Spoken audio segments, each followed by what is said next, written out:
I got two questions, one on YouTube, one on LinkedIn, and they're very, very closely related to each other, so they're from different people. Anyway, the questions they have to do with the relationship between ionization degree, how ionized the gas is, and the temperature. Let's take a dive into this. So let's take a look at the first question. Is the degree of ionization related to temperature? In other words, does a higher degree of ionization also mean a higher gas temperature of the plasma? Is there a degree of ionization that can be considered the boundary between thermal and non-thermal plasma? Good question. The second question. I'm kind of wondering, in cold plasma at atmospheric pressure, does the difference between electron density and gas molecule density have any relation to plasma gas temperature, since in non-thermal atmospheric pressure plasma, the electron temperature is usually about 1 electron volt or below. The ion or gas temperature remains near room temperature. What is the actual reason for this non-thermal nature? All right, both excellent question. Thank you for allowing me slightly more deep than usual dive into this. So let's ask the first question. What is temperature? Did you know there are four? There are 4 degrees of freedom a molecule can have. So let's picture a nitrogen molecule, 2 nitrogens. So their energy is stored in 4 degrees of freedom. One is rotation, so molecule can rotate.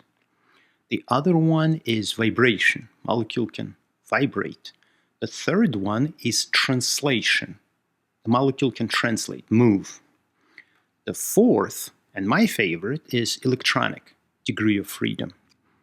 So this is a funny example I like to give to undergrads. So let's say you are a molecule in a crowded room of other molecules, and you want to increase the overall energy of the room. Now, if you dump your energy into rotational degree of freedom, like you stand up and start spinning around like crazy, near speed of light you're spinning around, are you affecting people around you? You're not, are you? So you can have a lot of energy in rotation, but the gas around is not affected. Now you can put energy in vibration, so you can start jumping. Now if you're jumping in random directions, you will bump into people right next to you. So you will increase their energy, but you're not really affecting the energy in the room much.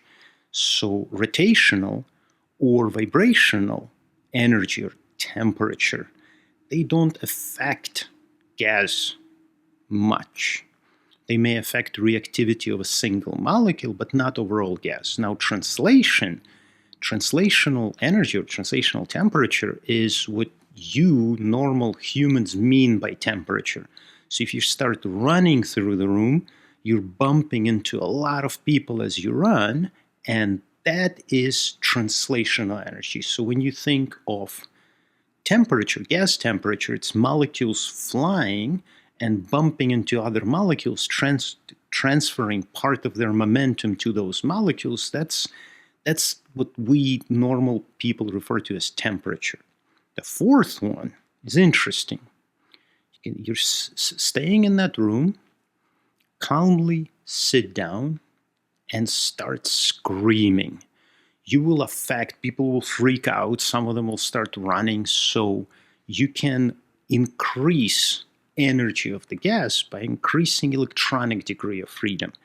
And that is the one where non-equilibrium or strongly non-equilibrium plasmas, we're trying to dump most of energy into electronic degree of freedom, making gas highly reactive, highly ionized, and cold. We can typically, using optical emission spectroscopy, we can measure different temperatures, and usually we look at electronic excitation and vibrational and translational temperatures. Translational gives us temperature of the gas. So if temperature of the gas is 300 Kelvin or room temperature, we call that plasma cold, non-equilibrium, non-thermal plasma. Now really, let's take a step back. There are two kinds of plasmas by definition, equilibrium and non-equilibrium. Equilibrium plasma is plasma where ion temperature and electron temperature are equal. Plasma is in thermal equilibrium. Now, plasma in thermal equilibrium where ions have energies close to 1 electron volt or 10,000 Kelvin, give or take, that's pretty hot. That's a thermal plasma. That's a high energy system. So those plasmas are typically called hot, thermal plasmas. Now the opposite of thermal plasma, the non-equilibrium plasma, are typically called cold. So plasma outside of thermal equilibrium is considered non-thermal or cold. It's not that cold. It's less than 10,000 degrees Kelvin, or 10,000 Celsius, about the same thing, or 20,000 Fahrenheit. That's kind of hot. So anything less than that is considered cold, like 8,000 Celsius or 10,000 Fahrenheit is considered cold. Doesn't sound that cold to me. So back to these questions. In a perfect world, if we could dump all of the energy into electronic degree of freedom, strip every single molecule and atom of an electron and give all of the energy just to the electrons, the gas will be fully ionized and energy will be not in translation, not in rotation, not in vibration. That would still be room temperature plasma, but it will be fully ionized room temperature plasma. It's pretty challenging to achieve that, but not theoretically impossible, so that could be achieved. So you could have fully ionized cold plasma. Not very practical. Usually we ionize way below a fraction of a percent of atoms and molecules in the gas to create this so-called cold plasma. And anything higher than that, you start increasing ion energy, and ions begin to move, especially, positive ions are attracted to electrons and to the electrodes, so they start flying, bumping into stuff, increasing translational energy.